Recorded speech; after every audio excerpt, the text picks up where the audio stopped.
নমস্কার বন্ধুরা, আজকের এই ভিডিওর মাধ্যমে আপনারা জানতে চলেছেন অষ্টম বেতন কমিশন নিয়ে নয়া চমক সম্পূর্ণ তথ্য সম্পর্কে।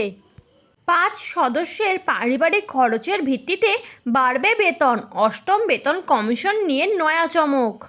দীর্ঘদিন ধরে খবরে অষ্টম বেতন কমিশন। এই অষ্টম বেতন কমিশন গঠনের পর ঠিক কত টাকা বেতন বৃদ্ধি হতে পারে তা নিয়ে জল্পনার শেষ নেই। কেন্দ্রীয় সরকারি কর্মচারী থেকে পেনশনভোগীরা মাসে কত টাকা পেতে পারেন তা নিয়ে চলছে বিস্তর আলোচনা। এই আলোচনার মাঝে এলো নয়া চমক।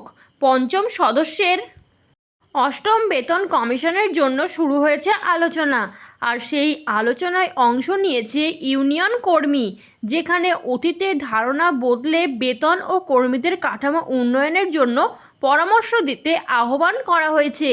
এখনও পর্যন্ত কর্মীদের বেতন নির্ভর করত পারিবারিক 3টি ইউনিট বা 3 জন সদস্যের একটি পরিবার খরচের ওপর ভিত্তি করে। সেই ধারণায় বদল করতে চাইলে কর্মী ইউনিয়নগুলো কর্মীদের বেতন নির্ভর করত পারিবারিক 3টি ইউনিট বা 3 জন সদস্যের একটি পরিবার খরচের ওপর ভিত্তি করে। সরকারি কর্মী ছাড়াও এই তালিকায় থাকত তার স্ত্রী এবং 2 সন্তান। এবার থেকে এই তালিকায় বাবা ও মাকে ধরা হবে বলে শোনা যাচ্ছে। পুরনো সূত্র আর যাতে না মানা হয় সেই আবেদন করেছেন ইউনিয়ন। তাদের মতে ভারতীয় সংস্কৃতিতে একজন কর্মীকে তার বৃদ্ধ বাবা মায়ের দায়িত্ব পালন করতে হয়।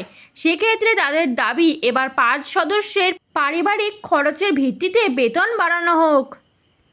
নতুন প্রস্তাবিত ফর্মুলায় আছে কেন্দ্রীয় কর্মচারী ছাড়াও তার জীবনসঙ্গী প্লাস 2 সন্তান প্লাস মা বাবা ইজিক্যাল টু মোট 5 ইউনিটকে বেতন বৃদ্ধির ভিত্তি হিসেবে ধরতে হবে। এই নতুন ফর্মুলা মেনে নিলে বেসিক 18,000 থেকে বেড়ে 50,000 কিংবা 70,000 পর্যন্ত হতে পারে। সঙ্গে একই অনুপাতে বাড়বে পেনশনও। এখন দেখার বাস্তবে এই ফর্মুলা প্রযোজ্য হয় কিনা। এরকমই নতুন সরকারের নতুন নতুন আপডেট পেতে চ্যানেলটি সাবস্ক্রাইব করে বেল বাটনটি প্রেস করে চ্যানেলটির সাথে যুক্ত থাকতে কিন্তু একদমই ভুলবেন না।